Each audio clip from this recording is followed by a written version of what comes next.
Salama daholo tsika rehetra. Concept ray vaovao, podcast ray vaovao no entiko anareo. Podcast izay tondrako olona eto ambony ity plateau ity iresadresaka amiko, iresadresaka ifampizara hevitra, tondra fomba fijery hafa, tondra ihany koa ataontsika hoe zavatra mahasoa. Amin'ity épisode voalohany ity ary Hilda Asinjo no entiko anareo. Izy mpanao politika, mpanao gazety, mpandraharaha, namako. Izy no iaraka iresadresaka amiko fa alohan'izay aloha arao foana ity podcast ity, arao foana amin'ny pejiko mandimbo maro ny anarako ity amin'ny réseaux sociaux an'izay tsy mbola mahalala. Ndao ary.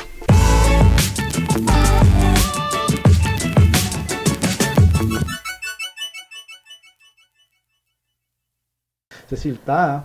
tantaran'ny Silda izay izy sampy zanaka Antsirabe. Akory.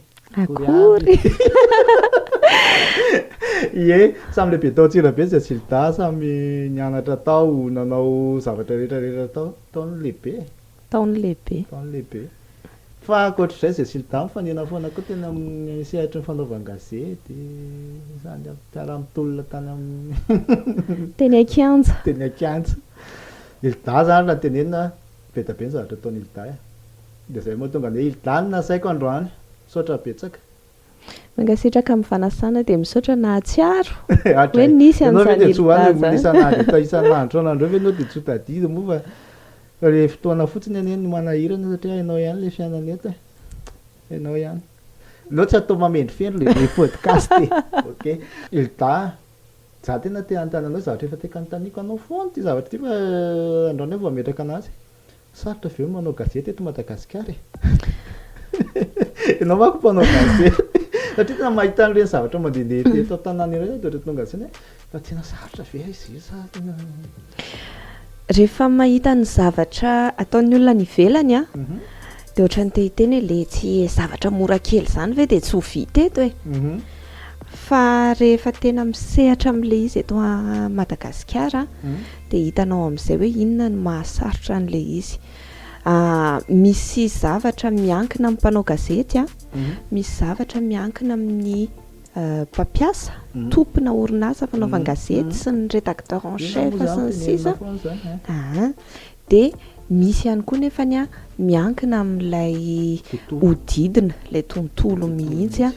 mahatonga an'ilay izy hoe sarotra. Raha tsy teny afa-tsy ny hoe ny accès aux sources d'information zany mikatona eto Madagasikara. Ary tato ato mafy kokoa izay fihidiana izay ary tsy haiko hoe iza ny tompon'ny lakile. Tsy da mama koa salonga izay fotoana izay mba nanotanirana ambadimbadika azy zany rehefa tonga amin'ny fotoana tokony hanontaniana azy. Inona ilay hoe hodidina ilay resahanao hoe hodidina efa mipetraka hatramin'izay sa efa voaingana sa ahoana fiainanareo anatin'ny zavatra eo hatramin'izay?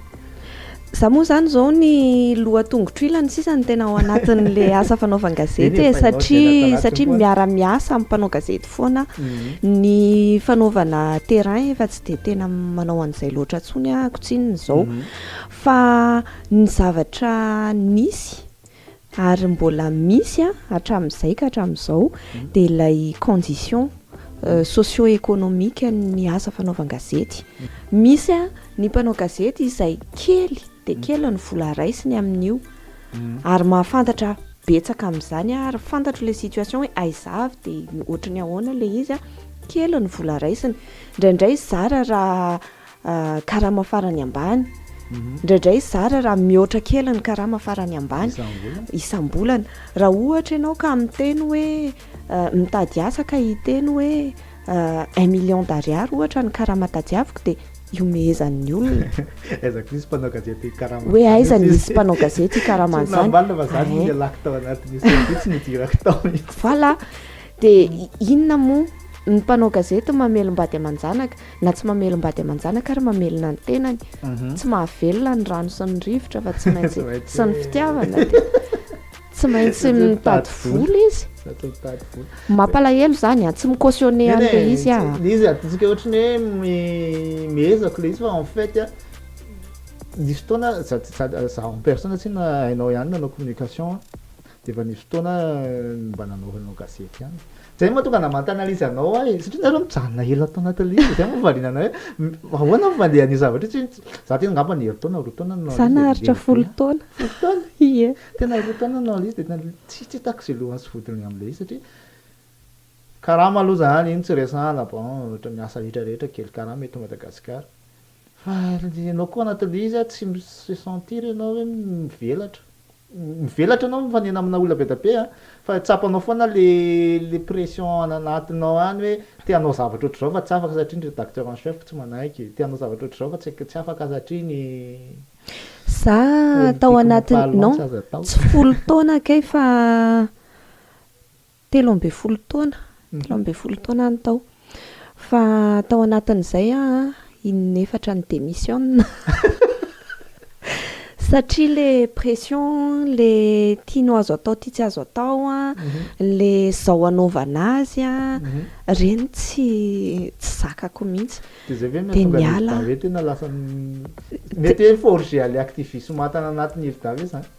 ny activisme tato anatiko indray za zanaka mpitolona na ndraiko na nreniko mpitolona teo amin'ny sehatra nisy azy avy ary témoin ny tantaran'ny Madagasikara tamin'ny lafin'ny BDB iny zavatra anankiray fa ny zavatra anankiray faharoa ny asa fanaovan-gazety no isany na tonga na ho mpitolona satria nahita zavatra be dia be rehefa manao reportage dia nahita zavatra be dia be tsy mety rehefa tsy normal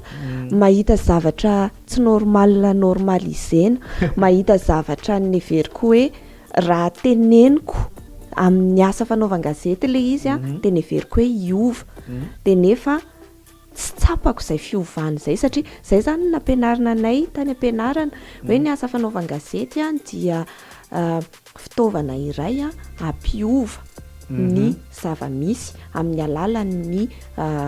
famoahana reny zavatra reny dia au bout de 10 ans tao anatin'ilay asa fanaovan-gazety tsy hitako ihany le izy hoe ohatrany mahatsapa hoe memilentika le firenena memilentika ny malagasy dia tamin'ny voalohany aloha mbola ny insiste ihany hoe le asa fanaovan-gazety ihany rangaha satria zay no nianarana efa taona nolona voilà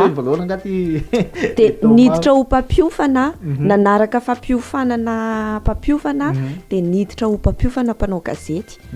nieritreritra hoe mety hoe le zahako miady rery eo amin'le sehatra miezaka ny mampiseho zavatra ohatrany hoe kely loatra ny impactako za rery dia niezaka nampiofana ahako dia rehefa niditra mpampiofana mpanao gazety dia mbola hitako ihany nefa hoe any amin'ilay mpanao gazety mihitsy ny lasa misy toe-tsaina hafa izay tsy ampivoaka n'le tolona satria tratran'le pression dia lasa niova voilà dia efa tsy le essence an'le asa fanaovan-gazety taloha nananako foi ny noko tsony no iseharana sy iseharan'ireo tanora izay no hofanina dia izay nampatonga anahy hoe bon tsy any amin'ilay asa fanaovan-gazety fa leo mirotsaka manao politika activisme politika mihitsiny eo foana koa manko zany resaka nandeha le izy mpanao politika miteny hoe nareo activiste rehefa te hanova zany dia mirotsaka zay mihitsy le izy d'accord amin'izay hoe ilta hoe rehefa te hanao nareo dia mirotsaka rehefa tsy hoe nareo manakihana mpanao politika foana mety ve le mirotsaka anaty politika ny activiste voaingana andro vitsivitsy lasa no nanana resaka tamina olona eo amin'ny lafiny le technicienne ny technicienne mantsy eto Madagasikara tena le mametraka elanelana mihitsy eo amin'ny hoe ny teknika sy ny politika roa samihafa sehatra roa samihafa tsy tokony hifampikasoka sy ny sisa dia ohatran'izay ihany koa be dia be ny activiste na ny fiarahamonim-pirenena no miteny hoe leo tsy afangaro mihitsy ny politika sy ny ataonay ny activisme sy ny sisa fa zany efa ny te hiteny hoe ny activiste ange rehefa te hanova zavatra de misadresse amin'ny politika zany hoe tsy misy an'izany hoe chambre anankiroa tsy mifandray zany ireo fa tena mifandray ary ny asana aktivista nisy vokany a de nampiova zavatra teo amin'ny politika de ntsika an'izany tena tokony ifandray sy ifanerasera tena mirotsaka tsy hoe mirotsaka le mirotsaka tsy voatery hoe tia de andeha hirotsaka ho fidiana fa mi-assume an'le hoe je m'adresse au politique ary ny contenu koa de contenu politique ary tena manao politika ita efa lasa conseiller municipal teto Antananarivo de tadidiko mihitsy tamin'ireny ilda nezany olona tsy ao anaty fitondrana ve de azo place ao nareo antoko kely vao miforona io de hoaiza sy ohatr'izany les convictions natonga anareo ndao rangahy atao inona zany mandala hoe tena terrain nahita de hoe mikorotana fa le fomba nitondrana an'izay carrière zay koa zany mba tiako fantatra satria zany se mba tianao fa tsy mety misy mitazona anao foana zany aho e tsy haiko inona le mitazona ho anahy satria za nanaraka fiofanana politika sy leadership de teo ihany koa no hoe zanakapitolona efa nahita ny zavatra rehetrarehetra ary nirotsaka tena kianja ahako maromaro indraindray misy hoe nanenenako ny sasany fa bon ho anahy ay de za koa hoe fa niasa tao amin'ny présidence nandritra ny transition de nafantatra de nahita de nifanerasera tamin'le monde politika zany de hitako hoe azoko le mahatonga ny olona miteny hoe ratsy ny politika aza miditra amin'ny politika rehefa miditra ao ianao de tsy maintsy maloto de nenahy indray nefany a reny zavatra hitako reny a no nataoko hoe tsy izany tsy voatery ho izany de za aloha le hoe ianao tanora vehivavy ianao ve hisy iaino ianao ve hisy raharaha ny politika raha tsy manambola voilà raha tsy manambola tsy afaka no aiza eo de zany efa te ampiseho mihitsy hoe ny politika tsy zany conviction ny voalohany ny faharesen-dahatra hoe misy zavatra tokony atao eo de afaka manao ary misy zavatra vitako eo de anome modely ahako ho an'ny tanora hoe tsy voatery ilay efa atsotsika hoe goaikantitra foana no ibahana ny sehatra io fa amiko satria ny politique question de fandresen-dahatra fa ihany koa hoe resaka tombotsoa ary za miassume miteny hoe tombotsoa io fa rehefa tsy isika tanora ny ady ho an'ny tombotsoa atsika tanora eo amin'ny sehatra politika de ny tombotsoa an'ny tsy tanora foana no mibahana eo na tombotsoa atsika lasan'ny olona ny tombotsoa atsika lasan'ny olona avadiky ny olona de ohatran'izay foana ohatr'izany koa ny vehivavy rehefa tsy hisy vehivavy hiady ho an'ny tombotsoa ny vehivavy anymetraka politika miaro sy manamafy ny fahefan'ny vehivavy de tsy hisy satria lehilahy no asaintsika midiscuter andresaka avortement médicalisé ny lehilahy no asaintsika midiscuter any resaka planine familiale ny resaka karama voilà de lalàna mametraka hoe ny vehivavy ny tokony hihinana pilule fa ny lehilahy manao zay tiany atao za koa te ampiseho hoe tsy voatery hoe rehefa mahazo fahefana ianao de ho voavidy na te hividy afaka mijanona mahitsy foana ao anatin'le izy fatatsika ny situation eto Madagasikara be da be vola mihodina ao anaty politika be da be ary tena io arany matetika mahatonga ny mpanao politika ny olona te hiditra anaty politika satria fantany ao ny lalana azahoana vola de le hoe voavidy sy mividy eo zany ny ahoana ny fomba nataonareo zany na resenareo lahatra ny olo hoe izay de tsy ho voavidy ho anahy manokana za tsinona tsy olona ny afina fa olona niseho foana tamin'ny tambajotra tserasera entre autres hoe olona tsotra tsy nanana hoe tsy le manana fiainana voilà niainga tamin'ny fiarahamonina voilà ary miaina ny zavatra iainan'ny fiarahamonina de hitan'ny olona hoe ohatry ny ahoana ary tsy hoe hiditra politika androany de zay vao niady ho an'ny fiarahamonina fa efa nanao zavatra be de be niaro ny olona tamin'ny resaka taxi be efa satria za mandeha taxi be isan'andro nanandritra ny fotoana na olom-boafidy anazy de nandeha taxi be ahako hatramin'ny androantsika miteny zao mandeha taxi be mandeha tongotra sy ny sisa iainako metsena eny atsena rehetrarehetra eny iainako miteny tsena eny Analakely ianao fa iainako zany hoe mividy tsaramaso roa kapoaka eo Analakely de tonga ny atrano ray kapoaka sy tapany sisa donc hitako ary niainako le izy de zay ihany koa no nentiko nandresendahatra ny olona hoe en fait rehefa mivoaka amin'ny fiarahamonina ianao miditra amin'ny sehatra anankiray de mbola hiverina ao amin'ny fiarahamonina ianao de tsy afaka nipoerapoera sy ny hoe andeha anao an'izao fa hotsarain'ny tantara ianao de za koa tsy inona tsy le olona le manana fikasam-be ho tonga ery atapony rery ary efa naveriko foana zany hoe za olon'ny fiarahamonina de te hijanona ao anatin'le fiarahamonina tsy hoe hitonatonana rery ery atendrony ery tsy tiako mihitsy le tenenina hoe tongava amin'ny ambony indrindra satria za voilà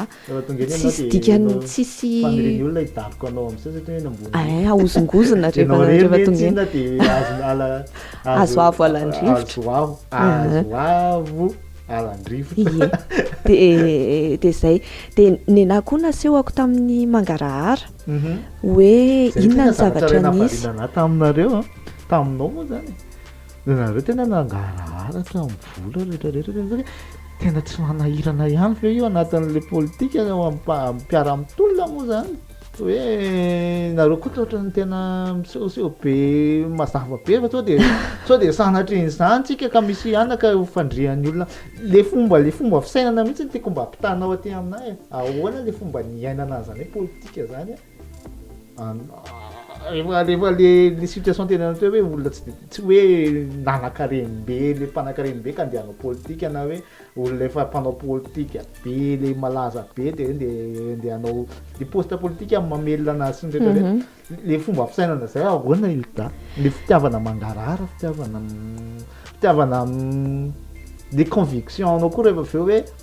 ninona tenen'ny olona mafy ny mako satria zany natsikaritra ny mafy midaroka nazo anareo tao tena zany natsikaritra ho anahy manokana le Mangarahara valeur zay amin'ny système de valeur ko de mipetraka any ambonimbony any izy tsy manana olana mihitsy ny ahako na amin'izay resaka Mangarahara zay ary ho anahy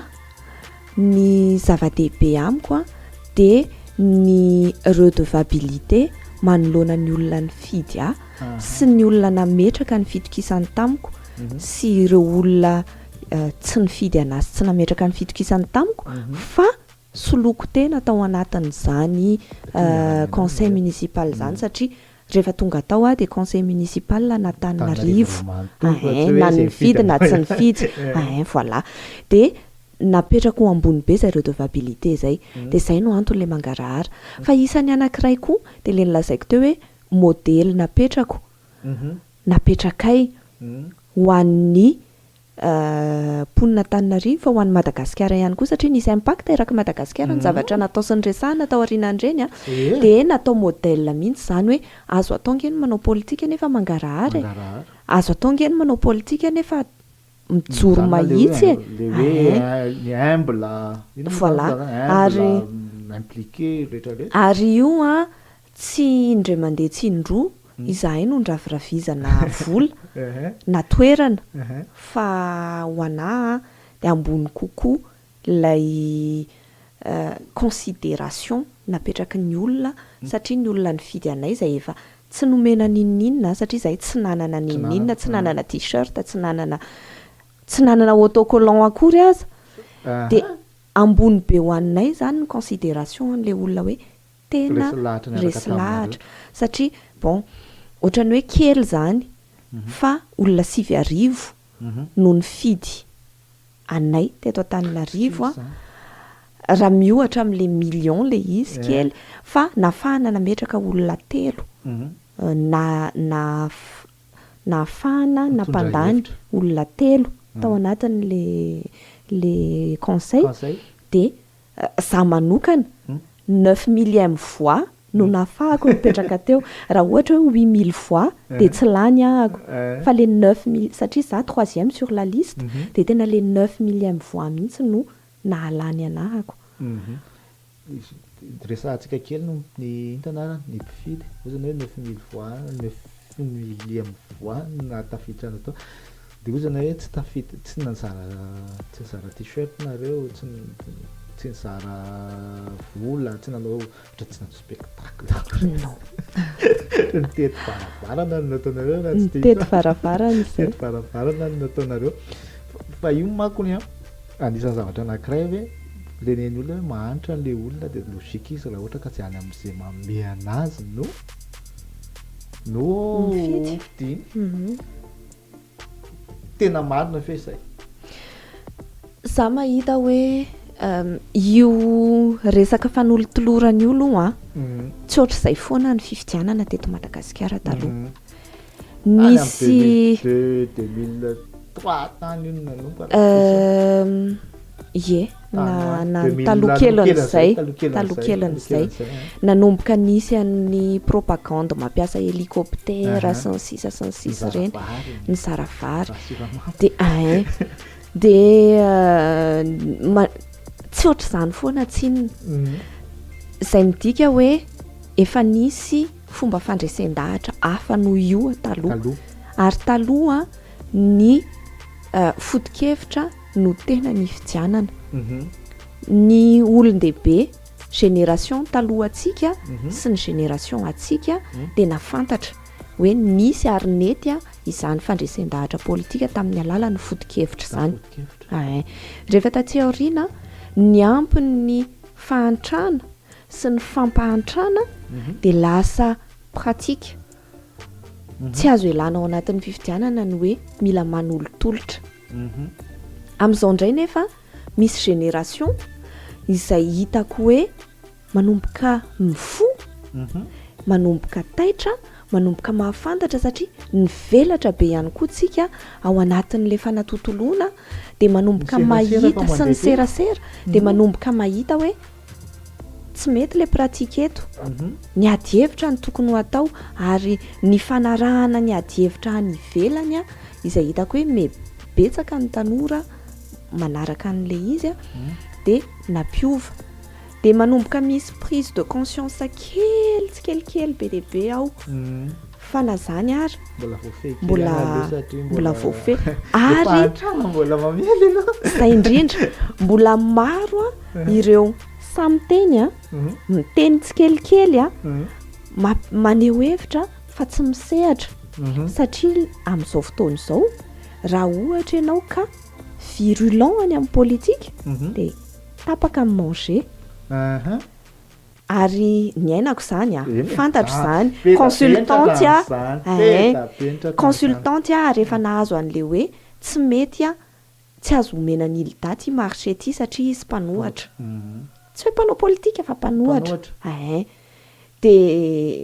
de zay de mbola misy zany be dehibe ireo tanora no hoe se retenir fa misy le conscience de ny vote mantsy le tsy azon'ny olona hitsarana anao satria iny anao sy ny conscience anao de ao anatin'ny efitrano rery de any le izy no exprimer de any no nahazonay an'le 9000 fois zay voazoko le olona zany le contexte zany tsy mamela an'le olona fa rehefa tena hoe efa zarery amin'izay de mivoaka ihany le hoe reslay mampiseho hoe tiany tokony ho izy de tiany ho ataoko rehefa mifandona aloha am'rehetrarehetra de tsy maintsy miaro tena eny ihany aloha de indraindray michoisir tsy hiteny de zay io mahatonga antsika amin'izao io hoe misy miteny foana fa inona ihany mampatonga an'le gasy tsy mihetsika de satria tsy afaka mihetsika izy de manger tsy mbola manger no voilà zay koa ary zavatra anankiray ndao resaka momba ny entrepreneur ilda fatako hoe manana manatina fisehatry ny fandraharahana amin'izao be kasikety be mila manger tena be da be tomate aloha mbola samy tena tsisy ninona azo atao tsofa fa bloqué daholo ny rehetrarehetra lasa ny olona daholo ny marché sy ny rehetrarehetra nareo nefa ohatra mbola mahavita mamorona fa misy fandraisany ve izy ina le toetsaina nanana zany mba ahafahana hoe miala contourner an'izay le hoe tsy afaka makaiza zay intsony engany mba hanana fotoana ihany tsika rehefa avy eo iresahana momba ny odidin'ny fandraharahana sy ny fahasarotana fa mifandray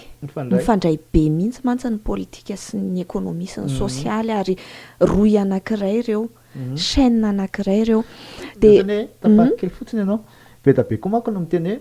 raha te handraraha dia manaova aloha politika dia any amin'izay no any satria misokatra daholo ny varavarana ny marché lasanao daholo rehefa mpanao politika anao fa matahotra anao ny ao amin'ny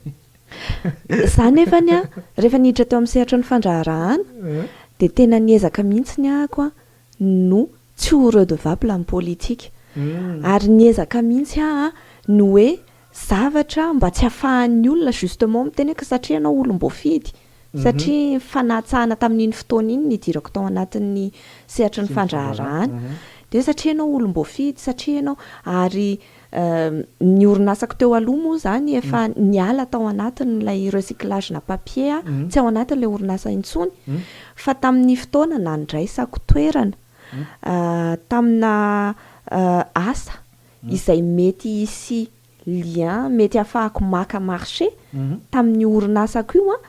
dia ny cedeko ny gérance mba tsy hisy conflit d'intérêt zay va le fangararana resahako anao toa le intégrité sy ny rehetrarehetra voilà nelako mihitsy mba tsy hisy zay hoe satria ianao zao de afaka manao anty na satria ianao zao de afaka manao anty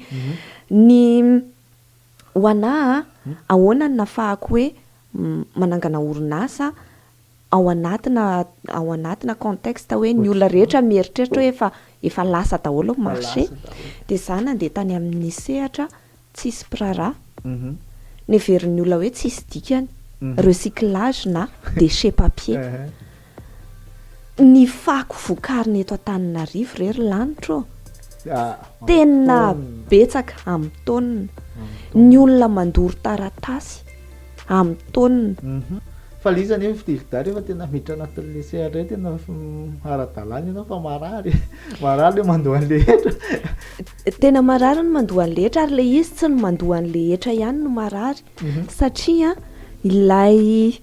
fidirana ao anatin'ny sehatry ny ara-dalàna dia miteraka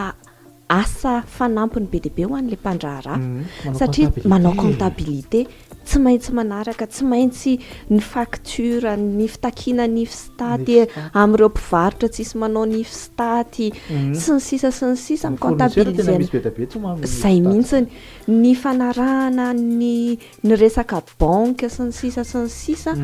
dia tena asa fanampiny manokana ny resaka mpiasa ao anatin'ny ny orinasa dia asa efa anankiray manokana akoatrany ary rehefa tena hoe lasa mpandraharaha ao amin'ny sehatra ara-dalàna ianao raha rehefa mitombo le orinasa anao dia tsy maintsy andoavana karama manokana indray iny resaka comptabilité iny satria tsy arovitanao ary ho anahy manokana zao tsy nianatra fandraharahana ako fa tao vao nanomboka nampitombo ny fahaizana momba an'izany dia tena tsy maintsy naka olona hafa mihitsy manao an'le resaka spécifique mba ahafahana manao an'le izy rehefa avy eo nefany mbola lafo ary reniny aina tsara mihitsy ary ny tena enjana amin'le fanaovana ny déclaration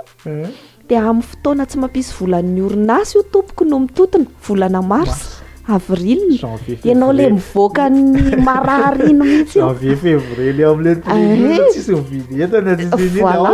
ao ianao tsy maintsy manao an'izany dia mandoa vola dia enjana ka za aloha zavoa efa tratra efa tratran'ny pénalité maromaro ihany fa bon assumena le izy satria izay ianao koa ao anatiny ao miteny hoe bon le anjara biriky ho an'le firenena le izy a de atao zay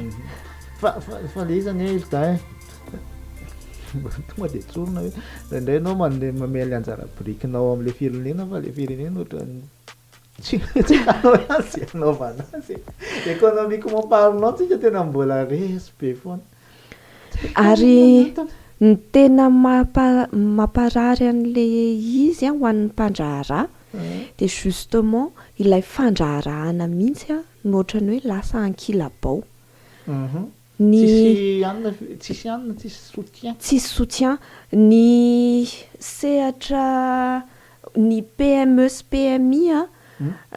tsy tadidiko ny chiffre fa mandray anjara ngeza be ao anatin'ny arikarena faobean'ny Madagasikara kanefa ireo sehatra ireo a de isan'ny mal accompagné tsy ananana politika tena hoe mambetsaka kosa ny programme manao resaka fiarina ve ohatra fiarina fa be kosa betsaka fa tsy accessible ho an'ny rehetra le izy tsy mivelatra ary tsy mitovy ny traitement ohatrany hoe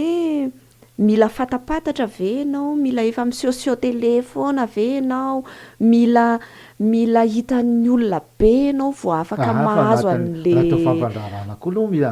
mila an'izany fa nefany a ny sehatra ivelarana isehoana tsy mitovy ohatra hoe raha Jean Bap anao kiraro ery tsy hitovy visibilité amiko mialatsiny avec modestie no itenenako alizy satria za fantatra voilà de tsy hitovy mihitsy ny chance de nefany a ny fanjakana tsy manampy a ny mba hisiany égalité des chances ho an'ny mpandraharaha ny resaka banky voilà ny resaka banky izahay zao ohatra nanaraka nisy fandaharan'asan'ny BAD zay linkage business programme ny accompagner zareo a mpandraharaha anjatony maro teto Madagasikara tao arinan'ilay accompagnement zay heritaona mahery a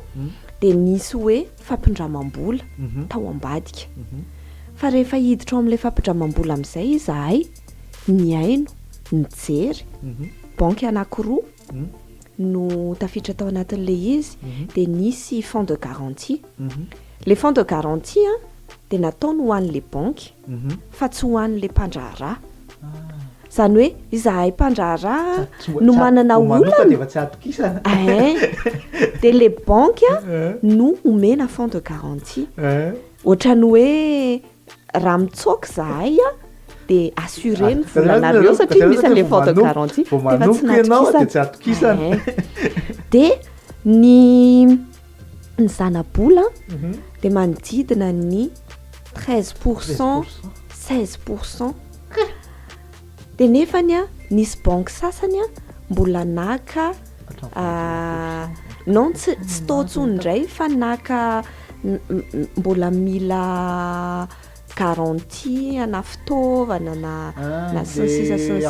antoka mila antoka de zany hoe tsy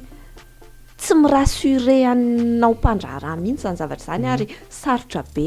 ny hiditra ao anaty de mbola misy hoe jerena aloha le orinasa anareo manahoana ny flux de trésorerie anareo zay nge orinasa vao mitsangana zay nge justement mba hampiakatra an'le flux de trésorerie no ilanay tohana avy any amin'ny banky fa raha nanana vola be mihodina ao anatin'ny bankinay izahay a de tsy naka vola tsy nanany eritreritra kory hoe voilà de zany zavatra zany akoatrany hoe raha ohatra ianao hoe any amin'ny sehatra banque ina moa reto microfinance vao maika grave be tena zany ahita olona be da be nidofotra tanaty microfinance tsy manambany microfinance be da be ny tafavoaka fa be da be koa ny tantsangy indrindra satria sarotra be le calcul sy mila accompagnement be le izy tsy hoe taitaitra fotsiny androany a na banque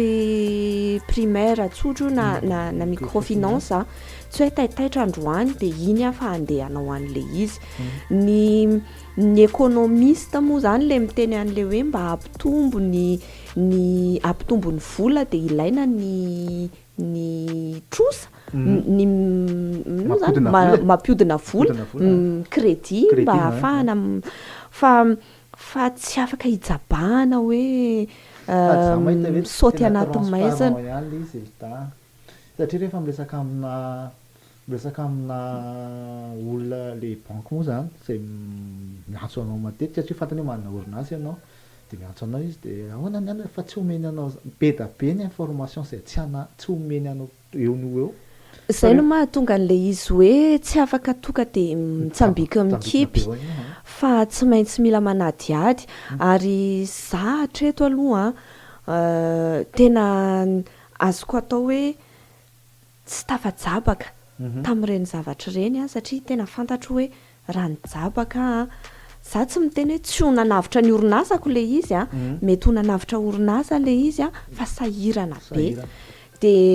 amin'izao a tena mahailo sy mitandrina mbola kely koa ianao de tsy mbola afaka tena hoe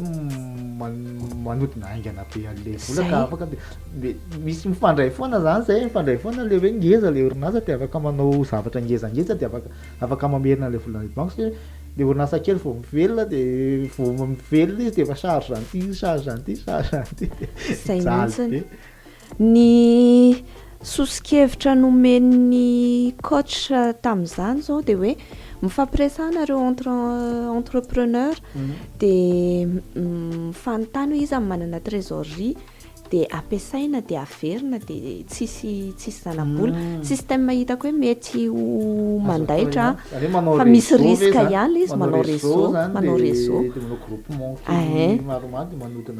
voilà misy risque ihany le izy dans le sens hoe tsy fantatrao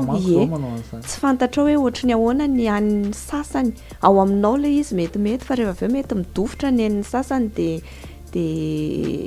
taraiky any le vola fa eny amin'ny lafiny rehetra moa zany ny fandraharana misy riska daholo foana ihany de zay fa raha ohatra hoe manamora kokoa ny fanjakana amin'ny lafiny maro ny resaka banque zay nresantsika zay fa ny resaka fanamorana amin'ny etra ohatra fanao ange zany hoe fanao any ivelany zany hoe manangana orinasa ianao a de ao anatin'ny 2 ans ohatra amaivanina ny etra na koa hoe misy critère hoe raha mampiasa vehivavy mihoatra ny 500 isanjato ianao de amaivanina ny etra raha mandray primo employé ianao de amaivanina ny etra sy ny sisa ny olona manana fahasembanana de sy ny sisa ny resaka fanatsarana ny énergie ny lalana reny a de zahay zao tao anatin'ny orinasa mpanodina taratasy a nanana mpanjifa tany Anosy Belleville de mandefa entana makany Anosy Belleville fa noho ny lalana pepony baoritra satria mitotototona pepony baoritra simba ny entan'ny olona de lasa kamo izy tsy vitany mandefa roplanina azy de sahirana de voilà zay Rehetra zany tsy tena hoe bon iainana isan'andro fa rehefa mampandraharaly izy ny resaka énergie tsy maintsy miodina ny machine de lasa tsy maintsy mividy groupe de mividy gasoil sy lasantsy de mampiakatra n'ilay coût d'énergie ao anaty le coût de production de miakatra ny coût d'exploitation de miakatra ny rehetrarehetra de miena ny marge nefa le resantsika ty hoe ny olona tsy de mbola manambola satria anatin'le situation anina de tsisy mividy le izy ny orinasa hafa koa raha hoe hivatrany amin'ny orinasa hafa ny orinasa hafa koa mbola problème koa ny de samy miaina an'le izy eo de eo tsika de samy taraiky eo de inona solution hevitra ildaty tena hoe kasy ohatr' zao inona zany Retiny day mba tokony apetrakantsika ahafahana manavitra an'izay aloha. Za zany mahita hoe l'État doit investir dans l'essentiel. Essentiel. Ny essentiel eto ny lalana, ny énergie, ny fanamorana ny lalàna ny fandraharahana, ny hetra, ny voilà reny mila accompagnement be reto ny PME, PMI satria vao anomboka hamokatra fotsiny mbola vao tsy mivoaka akory ange le vokatra dia efa misy fandrika ianao mbola vao manoratra eo amin'ny voanao business plan fotsiny ianao vao eo amin'ny business plan dia tapaka ny jiro dia